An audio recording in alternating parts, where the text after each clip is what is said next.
우리 옆에 분에게 한번 이렇게 인사하겠습니다. 사랑합니다. 축복합니다. 한번 인사하겠습니다.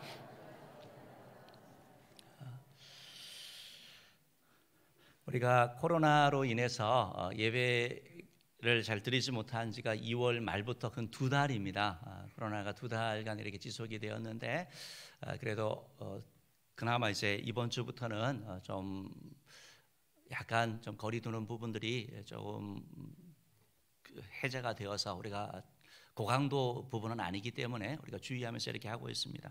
2달의 이런 시간들을 보내보고 또 다른 나라와 비교해 볼 때 우리나라가 참 잘했죠. 잘한 것은 우리 국민들이 협조를 잘하고 또 의료인들, 공무원들 모든 분들이 이렇게 수고한 줄 믿습니다.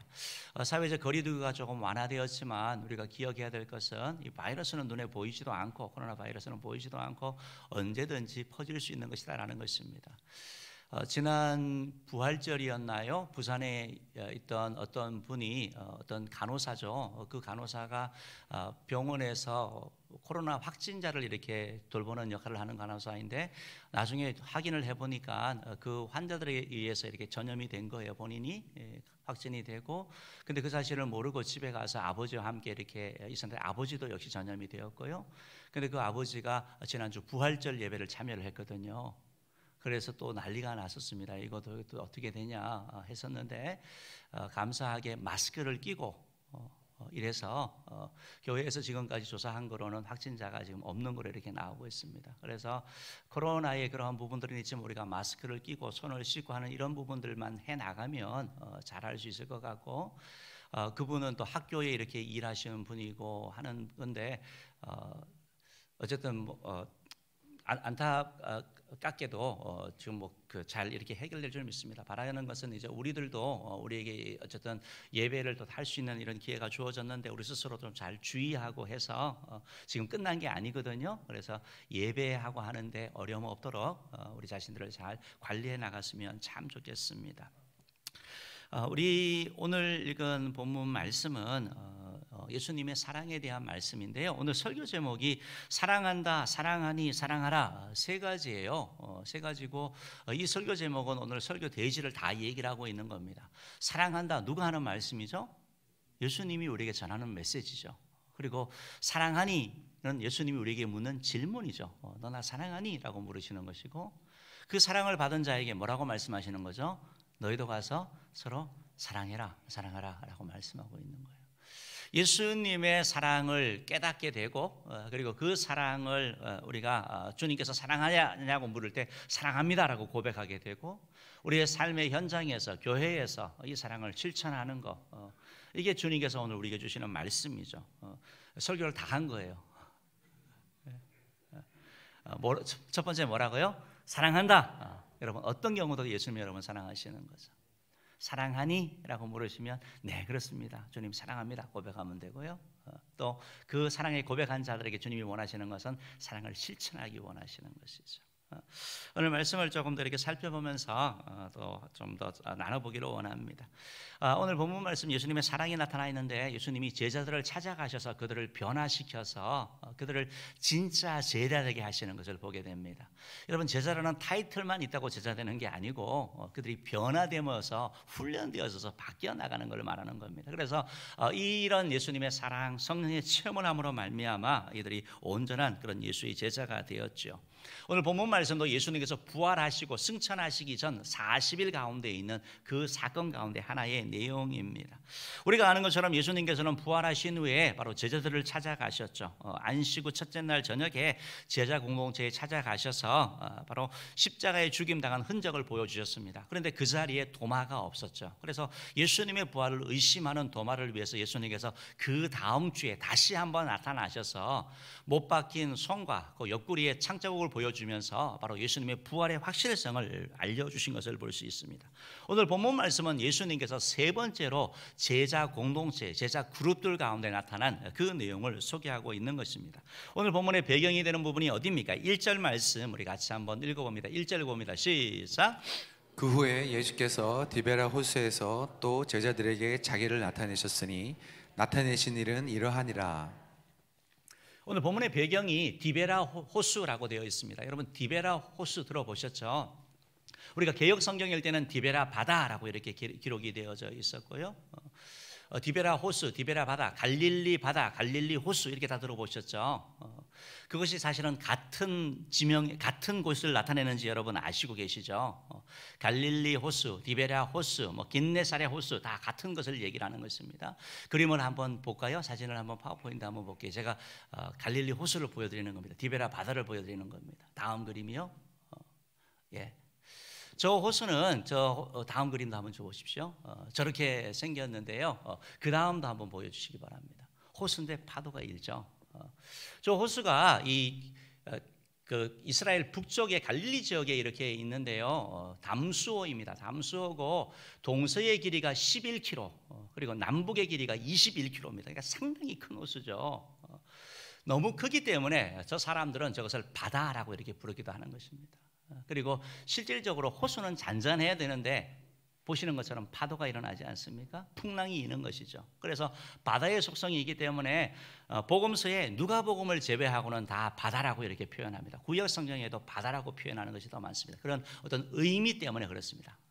어쨌든 바로 이곳인데 이 디베라 바다는, 디베라 호수는 베드로의 고향이죠. 베드로와 예수님의 제자들이 살았던 곳이죠. 그리고 예수님의 부름을 받았던 곳이 바로 이 갈릴리 호수, 디베라 호수 아닙니까? 이곳에서 예수님의 부름을 받고 배를 내려놓고 그물을 내려놓고 부모를 뒤로 한 채 예수님을 따라갔는데 지금 3년 후에 지금 어디에 와 있습니까? 바로 그 자리에 다시 와 있는 제자들의 모습인 것이죠. 베드로를 비롯한 7명의 제자가 그 자리에 있었다라고 성경은 말씀하고 있습니다. 제자들은 그러면 그 디베라 호수에서 무엇을 하고 있습니까? 3절 말씀을 한번 보겠습니다. 3절 읽어봅니다. 시작.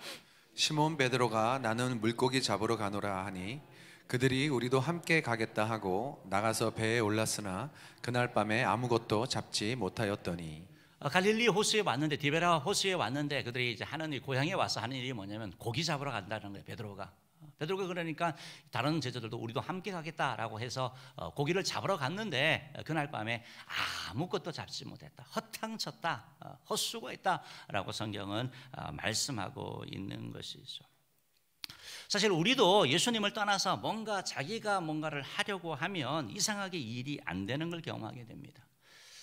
신앙에 이제 흔들리기 시작하면 예배드리는 시간이 아깝고 기도하고 또 헌금하는 것도 아깝고 봉사하는 시간이 아까워져서 그 시간에 차라리 재충전을 하고 또 사업을 하고 공부를 하면 어떨까 하고 시도해보는 사람이 있습니다. 그런데 결과는 오늘 본문처럼 열매가 없는 것을 경험하게 되는 것이죠.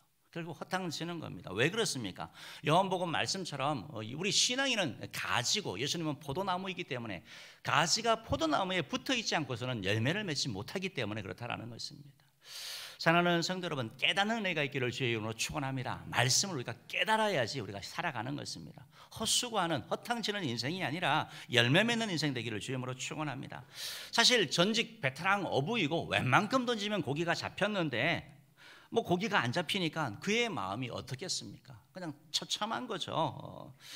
허탈하고 신경질이 날 수도 있습니다. 익숙하게 잘 하던 일들이 되지 아니할 때 당황스럽지요. 저도 버킷리스트 중에 하나가 바다 낚시여서 과거에 한 30여 명의 성도님들과 함께 배를 빌려서 태평양 바다를 나갔던 그런 적이 있습니다. 나가면서 이제 낚시를 했는데 그때 갔던 모든 팀들이 고기를 못 잡는 거예요. 저도 기껏 잡은 것은 빨간 조그만 고기를 잡았는데 그것은 주기에 안 맞아서 풀어준 거죠. 풀어주고 그냥 너무 허탈하더라고요. 왜냐면 가기 전에는 이번에 고기 보통 나가면 고기를 많이 잡으면 이거 누구 나눠주고 어떻게 가져가지 막 생각을 했는데 아무것도 못 잡으니까 그 베테랑이 있어가지고 이거 좀 어떻게 하면 되니까 지금 왜 안 잡히냐 그랬더니 더워서 그런 거래요. 날이 갑자기 더워져가지고 물고기가 다 밑으로 들어갔대요. 배를 옮겨보고 해도 고기가 잡히질 않는 거예요. 고기가 안 잡히니까 멀미가 얼마나 나든지 그냥 더 심한 거죠. 어쨌든 그런 경험이 있습니다. 어쨌든 제자들도 밤새 고기를 잡았는데 못 잡은 거예요.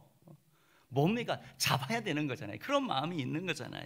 그때 예수님이 오셔서 말하는 겁니다. 고기가 있느냐? 없어요. 예수님이 뭐라고 말씀하십니까? 배 오른편에 던져봐라.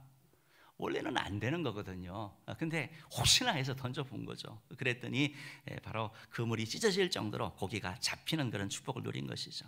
큰 고기가 153마리나 되었다라고 성경은 말씀하고 있는 것입니다. 여러분, 우리는 여기서 예수님의 사랑을 볼 수 있는 거예요. 제자들이 밤새 수고하고 허탕 쳤는데 그 허탈에는 제자들을 불쌍히 여기시고 예수님이 찾아가셔서 고기를 잡게 해주시는 것이죠. 사랑하기 때문이죠. 여러분, 성공을 경험하는 것 참 중요합니다. 하는 일들을 통해 가지고 성공을 경험하는 것, 그걸 통하여 자신감을 얻게 되고 그것이 바탕이 되어서 하나님께 나아가게 되는 것이죠. 큰 물고기를 잡음으로 말미암아 좌절에 빠져 있던 제자들에게 성공으로 위로하여 주시고 기쁨을 주시고 용기를 주신 것이죠. 이것을 볼 때 예수님께서는 바로 제자들을 얼마나 사랑하시는지 볼 수 있는 것입니다. 예수님께서 제자들을 단순한 수단으로 대하는 것이 아니라 그들을 정말 사랑으로, 목적으로 대하는 걸 보게 되는 겁니다. 나의 어떤 일을 하는 그런 어떤 보조적인 그런 존재가 아니라 한 인격을 가진, 하나님의 형상을 가진 존재로 대하신 것을 보게 되는 것입니다. 예수님께서는 일꾼이 아니라 바로 자녀로 부르신 것을 보게 되는 것이죠. 사랑하는 성도 여러분, 예수님은 저와 여러분도 우리를 교회에 어떤 일하라고, 봉사하라고 그렇게 하기 위해서 부른 것인 것이 아니라, 그것이 목적인 것이 아니라 우리를 사랑해서 부르셨다는 사실을 믿으시기를 바랍니다. 일과 가업이 목적이 아닙니다. 우리를 사랑하셔서 하나님의 은혜 가운데 누리게 하는 것, 이게 바로 예수님의 관심이고 예수님의 목적이었는데, 마치 일하기 위해서 왔다라고 착각을 하게 되면 우리의 신앙은 흔들릴 수밖에 없다라는 것입니다. 예수님은 제자들에게 이렇게 사랑하신 거죠. 이렇게 관심을 갖고 계셨죠. 이런 일들을 경험하자 깨닫는 제자가 있습니다. 제자 중에 한 사람인 바로 요한이 깨닫고 베드로에게 얘기를 합니다. 주님이시다, 주님이시다. 이 사랑하는 요한의 이 얘기를 들은 베드로가 가만히 있지 못하고 그 소리를 참지 못하고 바다에 뛰어들어서 50칸 되어 있는데 약 90m를 말합니다. 90m 되는 거리를 막 헤엄쳐가지고 예수님께 달려간 거죠. 그만큼 예수님을 사랑하는 거죠. 예수님에 대한 그런 사모하는 마음이 있죠. 오늘 말씀을 보면 예수님께서 여기서 이들을 그친 것이 아니라 계속해서 그들에게 일을 하는 걸 보게 됩니다. 9절 말씀 한번 읽어볼까요? 9절 읽어봅시다. 시작. 육지에 올라보니 숯불이 있는데 그 위에 생선이 놓였고 떡도 있더라. 육지에 올라가 보니까 숯불이 있는데 예수님이 숯불을 피우고 제자들의 아침 식사를 준비해 주는 거예요. 떡과 생선이 있다라고 말하고 있습니다. 그러면서 예수님께서 제자들에게 잡은 생선도 가져오라라고 합니다. 그래서 생선까지 해가지고 이렇게 주시면서 예수님께서 어색해하는 제자들, 그렇지만 늘 온유하고 부드러운 음성으로 와서 조반을 먹어라라고 예수님이 이렇게 말씀합니다. 12절 말씀 한번 읽어볼까요? 12절 읽어봅시다. 시작. 예수께서 이르시되 와서 조반을 먹으라 하시니 제자들이 주님이신 줄 아는 고로 당신이 누구냐 감히 묻는 자가 없더라. 와서 아침 먹어, 예수님이 이렇게 말씀하시는 거죠. 밤새 수고하고 허탕쳤지만 또 지금 고기를 잡았잖아요. 그들에게 사랑으로 표현하는 거죠. 사랑으로 다가가시는 것이죠. 근데 11명의 제자가 예수님 볼 면목이 없는 거죠. 죄송한 마음인 거죠. 그래서 예수님께서 제자들에게 직접 음식을 먹여주십니다. 13절 말씀 한번 볼까요? 예수께서 가셔서 떡을 가져다가 그들에게 주시고 생선도 그와 같이 하시니라. 아멘. 예수님께서 직접 먹여주시는 거죠. 떡과 생선까지 이렇게 만들어주시는 거죠. 여러분, 요한복음 21장 1절부터 13절 말씀을 통해 가지고 우리에게 전하고 있는 핵심적인 메시지가 있습니다. 예수님은 한 번도 말씀으로 내가 너희를 사랑해 라고 말씀하진 않으셨습니다. 그러나 예수님의 행동과 그 삶 가운데 뭐가 배겨 있습니까? 사랑이 배어져 있는 거죠. 예수님이 전하시고 싶은 메시지가 뭐죠? 내가 너희를 사랑한다라고 말씀하고 있는 거죠. 예수님은 실패한 제자들도 포기하지 않고 찾아가신다라고 말씀하고 있는 거죠. 제자들을 사랑하시기 때문에 제자들에게 고기 잡는 그런 성공의 기쁨을 맛보게 하시는 것이죠. 예수님은 제자들을 사랑하기 때문에 조반까지 준비하여 주시는 것이죠. 나는 너희를 사랑한다. 끝까지 사랑한다. 도망가도 사랑하고 실패해도 넘어져도 너를 사랑한다라고 말씀하시는 것이죠. 로마서 5장 8절 말씀에 있는 것처럼 우리가 아직 죄인 되었을 때 그리스도께서 우리를 위해 죽으심으로 하나님께서 우리에게 대한 자기 사랑을 확증하셨다라고 말씀하고 있는데, 우리가 죄인이었을 때부터 하나님이 사랑했다라고 말씀하고 계시는 것이죠. 사랑하는 성도 여러분, 사실 예수님의 제자들은 이렇게 살면 안 되었죠. 예수님을 실망시켰습니다. 그런데 이 제자들의 모습은 바로 저와 여러분의 모습이라는 것입니다. 우리가 예수님의 제자로서 예수님의 구원의 은혜를 입은 자들로서 주님을 기뻐하는 삶을 살겠다라고 다짐하지만 막상 세상 가운데 살아가면 어떤 유혹 가운데 넘어질 때도 있고 사람 관계 때문에 물질 때문에 제자의 삶을 살지 못할 때가 있다라는 것이죠. 예수님을 따라가야 되는데 예수님이 아니라 세상을 따라가는 그러한 때가 우리 삶 가운데 있다라는 것이죠. 이러한 때 베드로처럼 어떻게 보면 우리 스스로 실망하고 체념하면서 그냥 면목 없는 그런 삶을 사는 거죠.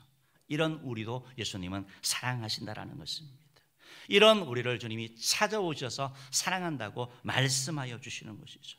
우리의 과거, 우리의 잘못한 그것을 주님은 책망하시지 아니하시고 추궁하지 아니하시는 것이죠. 성경에 보면 집 나간 탕자의 비유가 있는데요. 탕자의 비유에서 탕자가 돌아왔을 때 아버지가 탕자에게 야, 너 돈 어떻게 썼냐? 어디 다녔어? 라고 추궁한다든지 탕자를 곤혹스럽게 하지 않았습니다. 아버지가 어떻게 합니까? 잃었다가 얻은 아들이라 하면서 기뻐하면서 잔치하잖아요. 이것이 누구의 마음을 나타내고 있습니까? 바로 예수님의 마음이고 하나님 아버지의 마음인 것을 말씀하고 있는 거죠. 오늘 제자들을 찾아가셔서 바로 이 사랑을 보여주는 거죠. 기뻐하는 하나님의 사랑의 모습을 보여주는 것이죠. 요한복음 13장 1절에서는 유월절 전에 예수께서 자기가 세상을 떠나 아버지께로 돌아가실 때가 이른 줄 아시고 세상에 있는 자기 사람들을 사랑하시되 끝까지 사랑하신다라고 말씀하고 있는 겁니다. 끝까지 사랑하시는 예수 그리스도. 베드로를 갈릴리 바닷가 호수에서 불렀을 때 그때만 사랑하신 것이 아니고 베드로가 주는 그리스도시요 살아계신 하나님의 아들이시니다라고 아주 믿음의 고백을 함으로 말미암아 주님을 기쁘게 하셨을 때 그때만 사랑한 것이 아니고 나는 주를 몰라요, 나는 예수님 몰라요 라고 부인할 때도 사랑하셨죠. 그리고 자기의 고향으로 갈릴리 바다에서 고기 잡고 있는 이 베드로도 주님은 사랑하시는 것이죠. 사랑하는 성도 여러분, 예수님은 끝까지 사랑하시는 분이세요.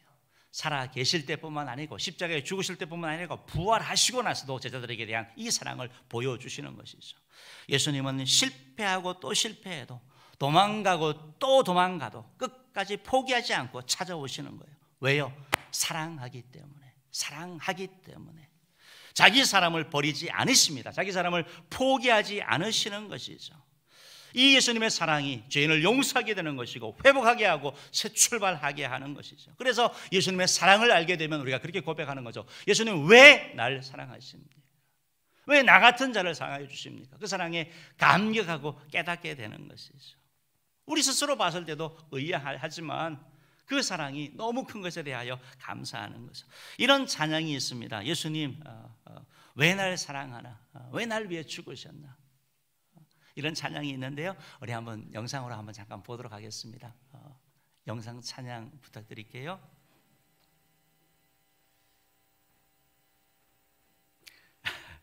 예, 네 나오네요.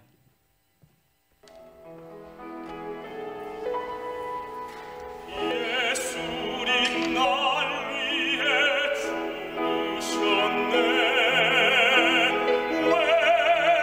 사랑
여러분은 왜 예수님이 여러분을 사랑하실까요?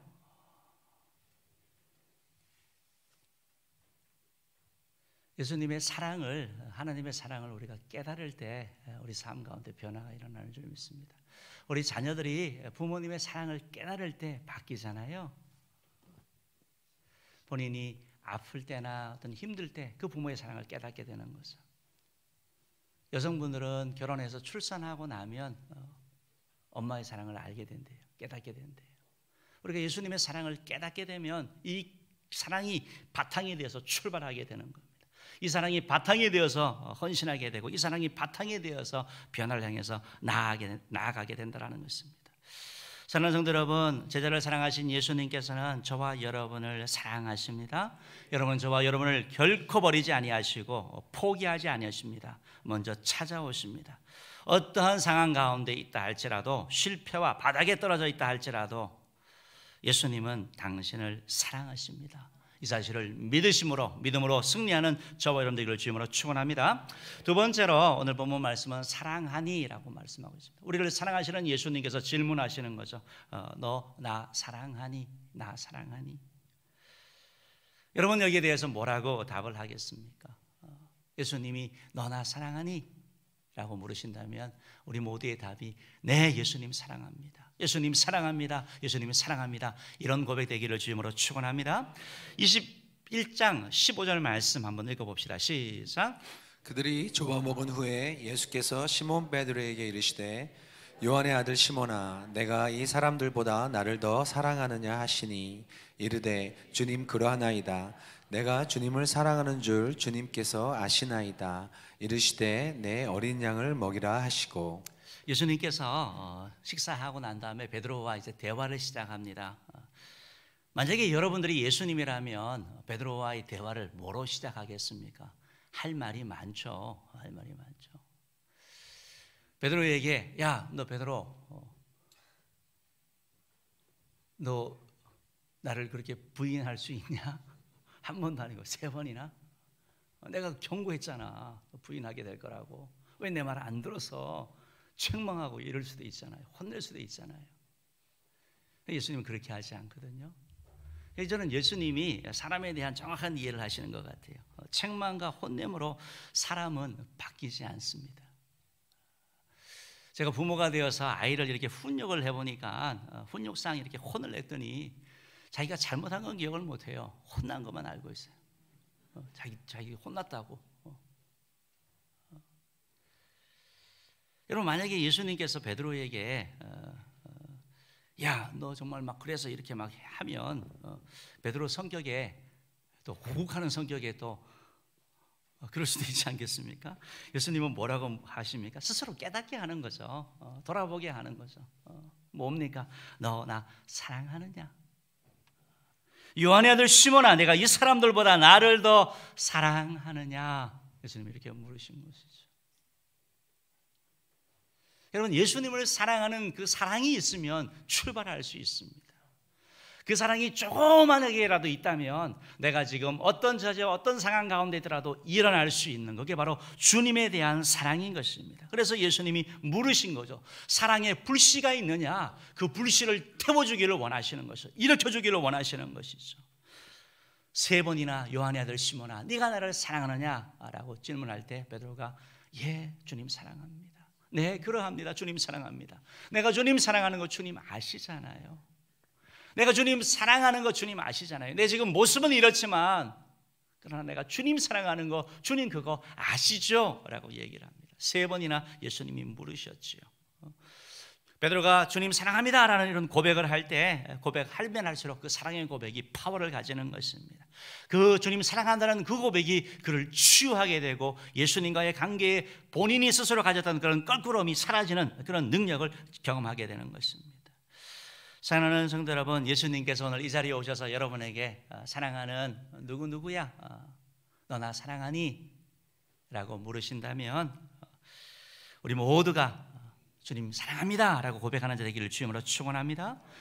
주님, 내가 뭐 때문에 내가 상황이 이래가지고 변명 듣기 원하시는 거 아니에요. 주님은요, 그냥 주님 사랑합니다. 주님 사랑합니다. 주님 사랑합니다. 어떤 저주와 형편 가운데서도 이렇게 고백하는 자 되기를 주님으로 축원합니다. 우리 그런 찬양도 있잖아요. 주님 사랑해요, 주님 사랑해요. 말하지 않아도 표현도 못해도 주님 사랑해요. 우리 모두 예수 그리스도를 사랑하는 자인 줄 믿습니다. 이 사랑의 고백이 우리 가운데 있기를 원합니다. 저도 매일 아침 거의 매일 이렇게 고백을 합니다. 베드로의 그런 고백을 하는데요, 베드로가 기막힌 믿음의 고백을 했죠. 뭐죠? 주는 그리스도시요 살아계신 하나님의 아들이십니다. 저도 그렇게 고백을 합니다. 매일 합니다. 주는 그리스도요 살아계신 하나님의 아들이십니다. 주님은 왕이십니다. 주님은 제사장이십니다. 주님은 선지자이십니다. 나의 죄를 해결하셨습니다. 예수님은 그리스도입니다 라고 이렇게 고백을 하고, 그리고 나서 주님 사랑합니다. 주님 사랑합니다. 주님 사랑합니다. 3번만 할까요? 더 할까요? 전 훨씬 더 많이 합니다. 왜? 베드로는 3번밖에 안 했으니까. 저는 계속 할 수 있는데 주님 사랑합니다. 주님 사랑합니다 하면 주님의 사랑이 느껴지게 되는 겁니다. 사랑하는 모든 성도 여러분, 우리 모두의 의가 날마다 매 순간마다 주님 사랑해요 라고 고백하는 복된 입술이 되기를 주님으로 축원합니다. 3번째로 주님은 사랑하라 라고 말씀합니다. 우리에게 찾아주셔서 사랑을 보여주시고, 그리고 너 사랑하니? 라고 이렇게 물으신 주님께서 예수님의 제자는 사랑하는 자가 되어야 된다고 말씀하는 거죠. 그 자리에 머물러 있는 것이 아니라 예수님처럼 사랑하니까 예수님과 같아지는 존재가 되는 거잖아요. 예수님 닮아가는 존재가 되는 거잖아요. 제자가 되는 것을 말씀하고 있는 것이죠. 오늘 요한복음 21장 16절 17절 말씀을 한번 읽어보겠습니다. 시작. 또 두 번째 이르시되 요한의 아들 시몬아 내가 나를 사랑하느냐 하시니 이르되 주님 그러하나이다. 내가 주님을 사랑하는 줄 주님께서 아시나이다. 이르시되 내 양을 치라 하시고, 세 번째 이르시되 요한의 아들 시몬아 네가 나를 사랑하느냐 하시니 주께서 세 번째 내가 나를 사랑하느냐 하시므로 베드로가 근심하여 이르되 주님 모든 것을 아시오매 내가 주님을 사랑하는 줄을 주님께서 아시나이다. 예수께서 이르시되 내 양을 먹이라. 아니 16절, 17절, 15절 사랑한다는 말은 없는데요, 예수님은 다르게 표현하셨죠. 뭐라고 말씀하셨죠? 내 양을 먹여라, 내 양을 치라라고 말씀하고 있죠. 여러분, 예수님에게 있어서 양은 어떤 존재입니까? 소중한 존재죠. 귀중한 존재죠. 이 양을 위해 십자가에 죽으실 만큼 사랑한 존재 아닙니까? 그 소중하고 귀한 존재를 누구에게 맡길 수 있겠습니까? 여러분 자녀가 있는데 자녀를 아무 사람에게나 맡길 수 있겠습니까? 과외시키는 것도 막 고르잖아요. 여러분, 예수님께서 베드로에게 맡기신다는 건 뭐예요? 믿어주시는 걸 말하는 거죠. 신뢰하는 걸 말하는 거죠. 바로 사랑으로 그를 믿고 있고 또 그에게 돌보라고 말씀하고 있다는 것입니다. 여러분, 이 양이 바로 예수님의 양입니다. 바로 성도를 얘기를 하는 겁니다. 교회 공동체에서 바로 우리 주의 종들이 이런 일들이 주어졌고 우리 리더들이 이런 일들이 주어진 거죠. 이들을 돌보고 먹여서 예수님 닮아가는 존재로 만들 필요가 있다라는 것입니다. 에베소서 4장 11절 12절 말씀은 이렇게 표현하는데요, 한번 읽어봅시다. 시작. 그가 어떤 사람은 사도로, 어떤 사람은 선지자로, 어떤 사람은 복음 전하는 자로, 어떤 사람은 목사와 교사로 삼으셨으니 이는 성도를 온전하게 하며 봉사의 일을 하게 하며 그리스도의 몸을 세우려 하심이라. 한마디로 말해서 제자 삼는 거 말하는 거잖아요. 제자 만드는 걸 말하는 거잖아요. 온전한 사람은 바로 예수님을 닮아가는 성화된 사람 말하는 거거든요. 우리 모두는 구원 다음부터 이제 온전한 사람, 예수님 닮아가는 사람 되는 걸 말하는 겁니다. 봉사의 일하는 것, 나만 아는 게 아니라 다른 사람을 보면서 나에게 주신 은사를 가지고 섬기는 걸 말하는 것입니다. 바로 몸을 세우는 것, 바로 교회를 든든히 세워나가는 걸 말하는 거죠. 이 일에 함께 쓰임받는 걸 말하는 겁니다. 이걸 통해서 예수님께서 양을 먹이고 치라고 하시는 말씀이 바로 이러한 말씀인 것이죠. 또한 더 나아가서 예수님께서 내 양을 치고 먹이라 하는 것은 교회뿐만 아니라 교회 밖에서까지 우리에게 해당되는 말씀입니다. 세상을 통해서 양을 치고 양을 먹이라는 것은 무엇입니까? 양을 일단 살리는 것을 말하는 것이죠. 여러분, 최고의 사랑이 무엇입니까? 예수 믿게 하는 거 아닙니까? 지옥 가지 않게 하는 거죠. 천국 가게 하는 거죠. 그래서 우리가 복음을 전하는 거 아니겠습니까? 이것이 바로 최고의 사랑인 것이죠. 아울러서 예수님께서는 내 양을 먹이라고 하셨는데 그들의 필요를 살펴보라고 말씀하고 있는 겁니다.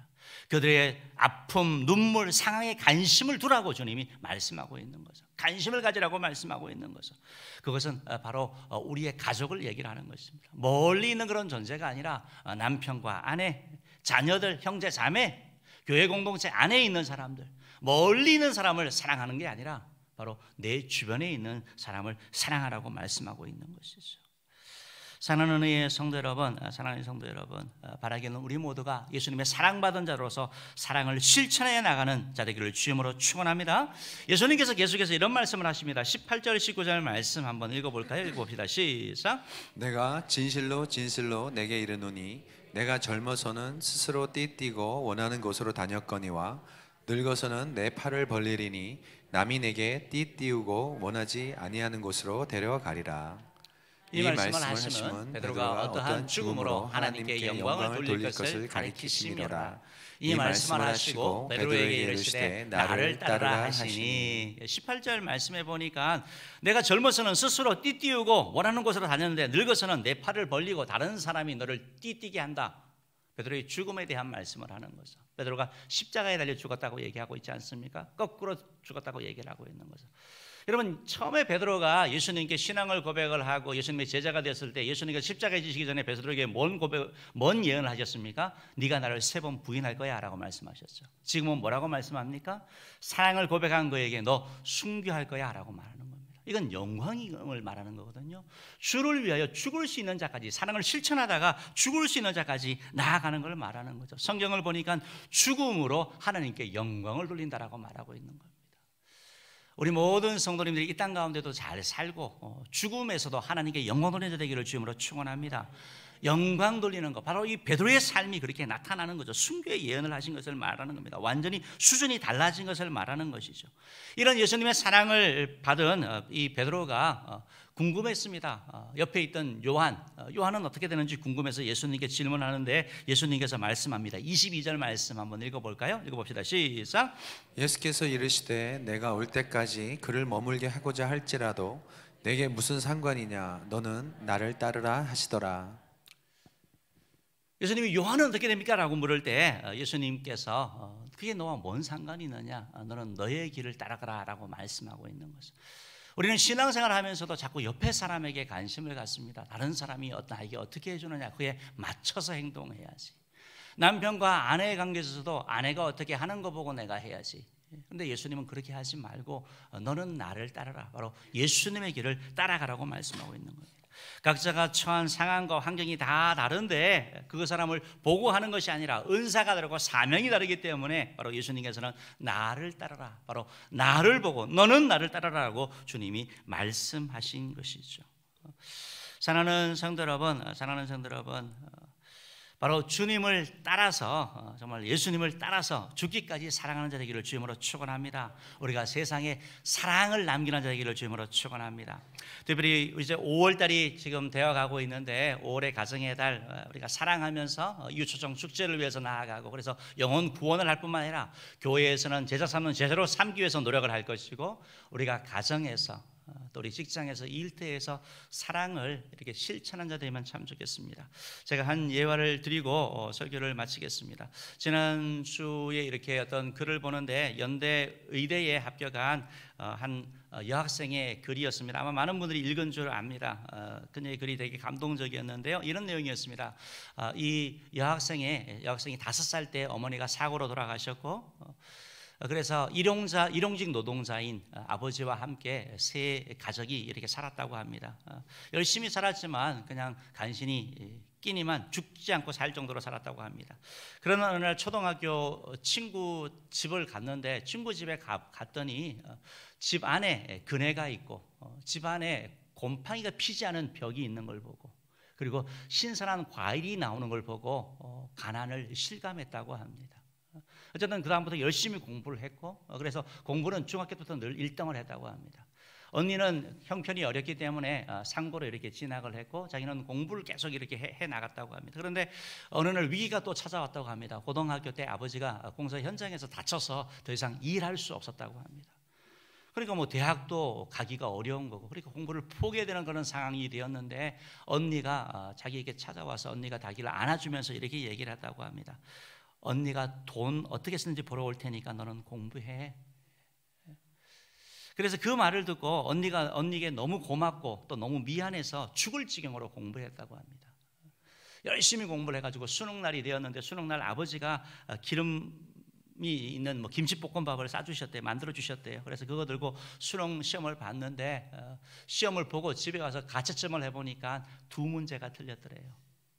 그래서 아버지가 그 결과를 얘기를 하니까 나처럼 못난 아비에게서 너처럼 귀한 애가 나왔다고 하면서 미안하다고 하면서 이렇게 울기 시작했고, 그래서 온 가족이 다 그렇게 울었대요.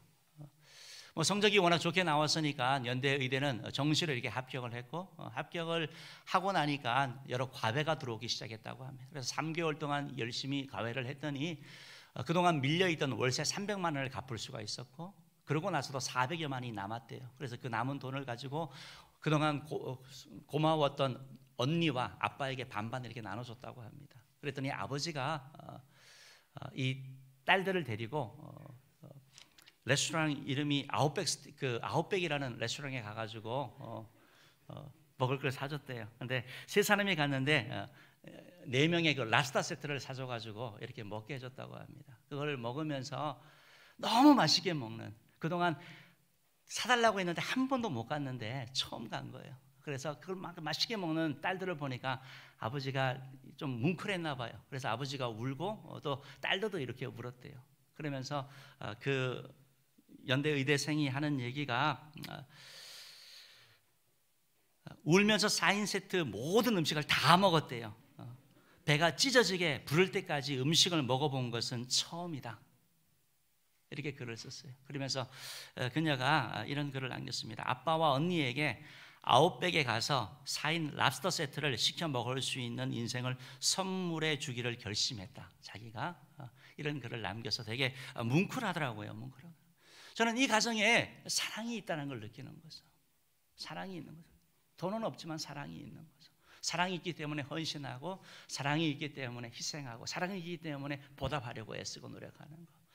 바라기는 이제 5월달 가정의 달이 되는데 우리 은혜 교회에, 또 우리 성도님들 가정에 무엇보다 이런 사랑, 서로를 위한 그런 헌신의 사랑, 돌봄의 그런 사랑이 있기를 주님으로 축원합니다. 예수의 제자로 그렇게 살아가기를 바랍니다. 기도하도록 하겠습니다.